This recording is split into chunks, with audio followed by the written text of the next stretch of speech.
What are you watching? What are you watching? Elodie, le film!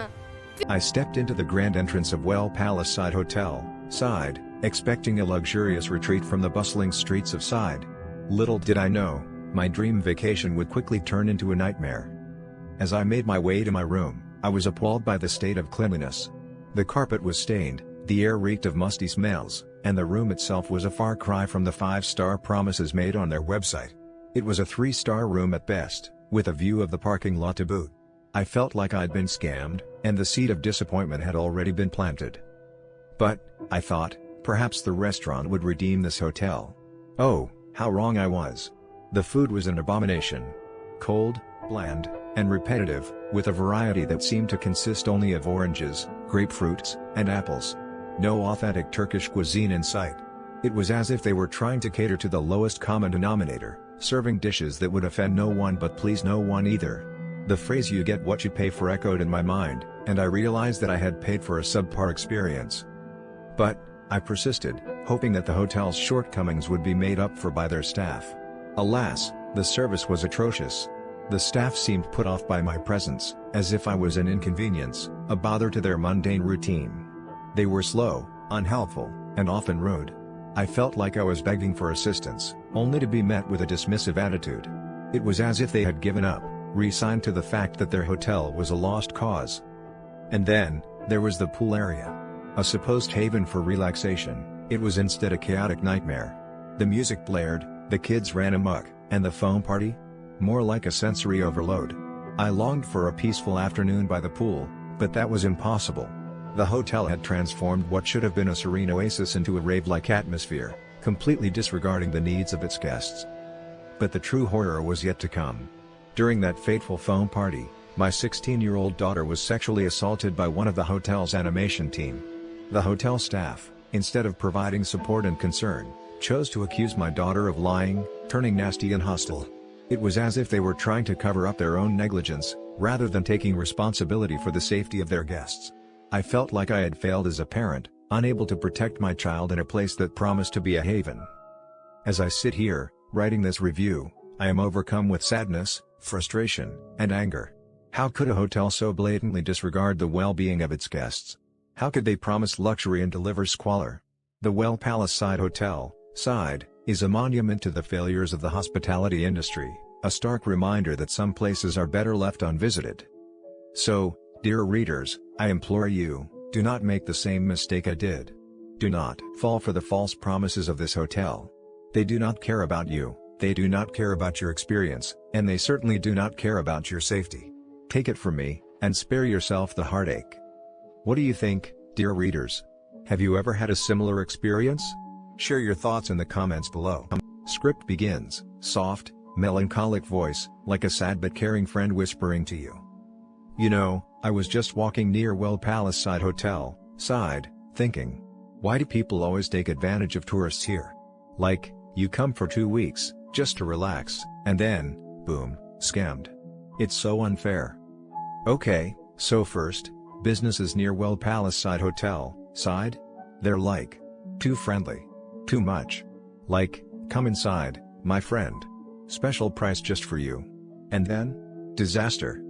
One time, tourists went into a carpet shop, super close to the hotel, you know? The owner smiled, gave them tea, said the carpets were ancient, handmade, one of a kind. Paid thousands. Then they got home. And the ancient carpet? Mass-produced. Fake. Probably made last week. And the shop? Gone silent. No refunds. Police? They just shrug. What could the tourists do? Cry, probably. And the shop owner? Still there, probably scamming someone else right now. Then, jewelry stores. Oh, jewelry stores near Novamall Side Hotel, SideAre. Sneaky. A couple bought 22-karat gold. Fancy, right? Nope. Gold-plated. Worth nothing. They called the store from home, no answer. Emails? Ignored. The store? Still open. Still shining. Still lying. And restaurants? Oh no. You sit down, menu says one price, bill comes, and suddenly there's music fee, bread fee, air fee, okay, not air, but close. You argue? Owner yells. Police come? They side with the restaurant. Tourists pay. They leave sad. Restaurant wins. Last one, electronics. A girl bought a new phone. Shop offered to set it up, she said yes. Big mistake. Got home. Phone was old, broken, just dressed in a new box. Shop? Vanished. Or changed names. Or just laughed. And that's how it is near Well Palace Side Hotel, Side. Smiles first, scams after. Makes me so tired. Why can't people just be nice? Script ends abruptly, no outro, just lingering sadness. The businesses surrounding the Well Palace Side Hotel, Side. They're a disappointment. A genuine, soul-wearying disappointment. It's not a vibrant tapestry of local commerce, it's more like a carefully constructed illusion designed to separate tourists from their money. Honestly, after sifting through the experiences shared, it feels like a collective sigh of exasperation hangs over the area. It's a place where optimism goes to quietly die. Let's be clear, the overarching theme here is exploitation. A subtle, persistent chipping away at your wallet, combined with a pervasive sense that you're not particularly wanted as a customer, just as a source of income. It's a tiring feeling. Like being politely robbed. Take the shopping experience, for instance. The Novamall, a supposed haven for retail therapy, seems to operate on a principle of barely concealed contempt for its clientele. It's not simply that prices are inflated, which they are, substantially, it's the attitude. Reports surface of staff at stores like United Colors of Benetton being openly rude, even aggressive, when questioned about promotions. Imagine, a simple query about a 3-for-2 deal escalating into a tirade involving thrown t-shirts and derisive comments. It felt personally insulting, even reading about it. A violation of basic human decency disguised as customer service. And the fact that the rudeness seemed to amplify when a customer demonstrated knowledge of the local language, an attempt to shame them for questioning the pricing? That's not just bad business, it's calculated. The McDonald's within the mall isn't much better. Apparently, staff feel comfortable bad-mouthing customers in Turkish, assuming they won't understand.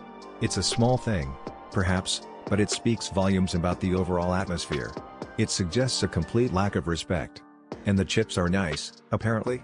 A small consolation prize for a bruised ego. Beyond the interpersonal issues, the mall itself seems to be crumbling. The children's play area, a place meant for joy and laughter, is described as falling apart. Broken games, damaged equipment, an out-of-service elevator leading to even more broken games. It's a sad sight, a visual representation of neglect. One review described it as deteriorating year by year, a chilling thought. The response from management, attempting to deny the issues, only added fuel to the fire, reeking of dishonesty. Honestly, the level of denial felt pathological. Even the basic amenities are lacking. Dirty toilets. A distinct lack of waste bins. Taxis engaging in blatant overcharging. It feels like a deliberate campaign to inconvenience and extract as much money as possible. It's like they've meticulously designed a system to frustrate and deplete visitors. And the lingering thought, the one that truly bothers me, is how much of this goes unnoticed, how many people simply shrug it off as part of the holiday experience. Moving on, the wellness scene isn't any more reassuring. QSPA Wellness, Side Manavgat Turkish Bath and Massage. The name itself feels ironically misleading. The reviews paint a picture of a place plagued by hidden costs and questionable practices. The most consistent complaint revolves around a nearby cafe attempting to aggressively charge extra fees. A tea or Turkish coffee offered at the end of a treatment suddenly turns into a demand for 90 lira. The spa manager attempting to rectify the situation after the confrontation feels less like customer service and more like damage control. A warning too late. It's a predatory tactic, exploiting the relaxation and trust of spa-goers. And it doesn't stop there. Numerous reviews mention cold treatment rooms, rushed or even skipped procedures, and an overall lack of attention to detail. Several reviews simply state "nie wieder," never again. A succinct and damning indictment. And a few empty reviews suggest a deliberate attempt to artificially inflate their ratings. The silence speaks volumes. Then there's Q Beach Restaurant and Lounge. Oh, this one. This one is particularly upsetting. The reviews are overwhelmingly negative, describing overpriced, subpar food and, alarmingly, aggressive payment tactics. Stories of waiters insisting on cash payments, of suspiciously fixed payment terminals, and of the owner threatening customers. It's genuinely unsettling. One reviewer detailed an ordeal where they were pressured to walk back to their hotel with a stranger to pay in cash, only for the terminal to suddenly work once they were gone. It's not just a scam, it's unsettlingly manipulative. The description of the food itself, bland pizzas, overcooked salmon, garlic bread devoid of garlic, is just the icing on a very unpleasant cake. They answered one review by attacking